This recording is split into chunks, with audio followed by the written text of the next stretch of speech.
গ্রাম বাংলার শান্তিপূর্ণ এক কোণে বয়ে যাওয়া ছোট্ট নদীটির পাড়ে ছিল ছোট্ট একটি মাছ ধরার গ্রাম। এই গ্রামে মানুষের প্রধান জীবিকা ছিল মাছ ধরা, আর এই নদীর পানি থেকেই তারা তাদের জীবন নির্বাহ করত। তবে গ্রামের লোকেরা এক অদ্ভুত কথা বলতো, নদীর গভীরে নাকি লুকিয়ে আছে এক ভয়ঙ্কর মাছের ভূত। কেউ কখনো সে মাছের দেখা পায়নি, কিন্তু সবাই জানতো সে মাছ ভয়ঙ্কর।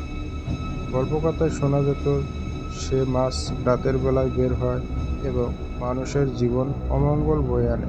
একদিন নদীর একেবারে পাশেই বাস করত হরিদাস নামের এক অভিজ্ঞ জেলে। তার মাছ ধরার দক্ষতা ছিল অন্যরকম, কিন্তু হরিদাসের প্রতি গ্রামের মানুষদের কৌতূহল ছিল একটাই, সে কোনোদিনই ভয়ঙ্কর মাছের ভূতের গল্প শুনে ভয় পেত না। সে বলতো, যতদিন আমি আছি ততদিন নদী নিরাপদ। তবে হরিদাসের এই আত্মবিশ্বাসের সন্দেহ ছিল গ্রামের বাকি লোকদের। গ্রামের বয়স্করা তাকে বারবার সাবধান করত, কিন্তু হরিদাস তা শোনার পাত্তা দিত না। এক রাতে পূর্ণিমার আলোতে নদী ছিল শান্ত ও প্রশান্ত। নদীর ধারে হরিদাস নিজের নৌকা নিয়ে মাছ ধরতে বের হলো। নদীর ভিতরে ঢুকে সে নিজের জাল ফেলতে শুরু করলো। হঠাৎ করেই তার নৌকাটি দুলে উঠল। আশেপাশের সবকিছু হঠাৎ খুবই নিস্তব্ধ হয়ে গেল। হরিদাস বুঝতে পারল কিছু একটা অস্বাভাবিক ঘটেছে।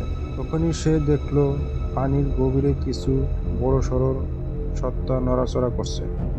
তার চোখের সামনে জলের ফেনা উঠতে শুরু করলো এবং ধীরে ধীরে একটি বিশাল আকৃতির মাছ উঠে আসতে থাকলো।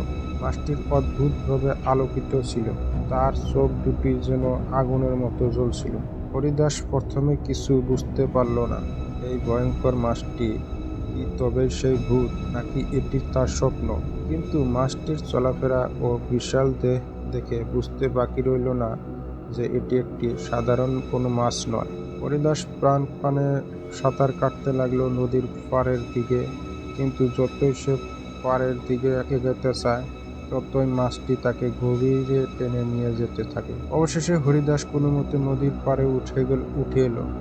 তার সারা শরীর কাঁপছিল, সে অসুস্থ হয়ে পড়ছিল। গ্রামের লোকেরা তার অবস্থা দেখে দৌড়ে এলো। তিনি তাদের সবকিছুই বললেন এবং সবাই বুঝতে পারল সত্যিই সেই ভয়ঙ্কর মাছের ভূতের অস্তিত্ব আছে। সবাই আতঙ্কিত হয়ে পড়ল। এরপর থেকে গ্রামের মানুষ রাতের বেলায় আর নদীর ধারে যায় না। দিনের বেলায়ও তারা মাছ ধরতে গেলে সাবধানে থাকে। হরিদাসের সেই রাতের অভিজ্ঞতা সবার জন্য একটি সতর্কতা হয়ে রইল। আর ভয়ঙ্কর মাছের ভূতের গল্প গ্রামের প্রতিটি ঘরে ঘরে ছড়িয়ে পড়ল এবং গ্রামের মানুষ এখনো বলে সেই মাছটি নদীর গভীরে কোথাও লুকিয়ে আছে। কেউ কেউ বিশ্বাস করে যেদিন কেউ নদীর নিয়ম ভাঙবে সেদিন আবার সেই ভূত ফিরে আসবে।